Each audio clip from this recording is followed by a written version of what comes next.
It was supposed to be the happiest day of her life.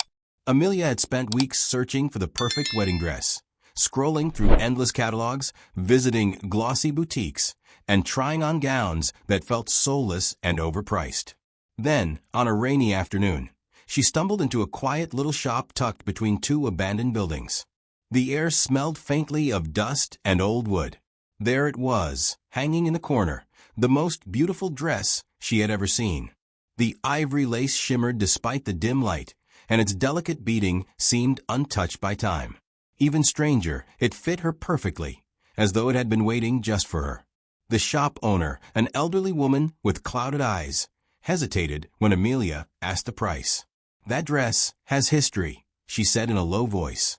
"It belonged to a bride who never made it to the altar." Amelia laughed nervously, assuming it was just a sales tactic, but the woman didn't smile. Instead, she whispered, "If you take it, remember, the dress doesn't like to be forgotten." Despite the warning, Amelia's excitement drowned out her unease. She bought it without another thought. The dress hung in her bedroom, glowing faintly in the moonlight.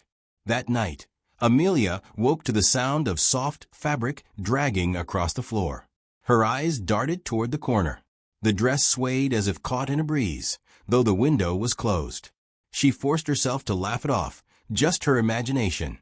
But as she closed her eyes, she swore she heard a faint whisper near her ear. "Mine." Days later, while trying on the dress, Amelia admired herself in the mirror.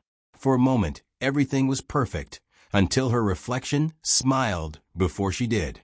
She froze. The face staring back wasn't quite hers. The eyes were darker, colder. Behind her reflection, she saw a shadowy figure in a veil, standing just over her shoulder. When she spun around, the room was empty, but the scent of wilted roses filled the air. Soon, the dress became more than just clothing. It felt alive. Amelia found herself drawn to it, slipping it on late at night when she couldn't sleep. Each time she wore it, she felt less like herself. Her thoughts turned bitter, jealous, violent. One evening, her fiancé found her standing in the dark, whispering vows to an unseen figure. Her eyes glazed over.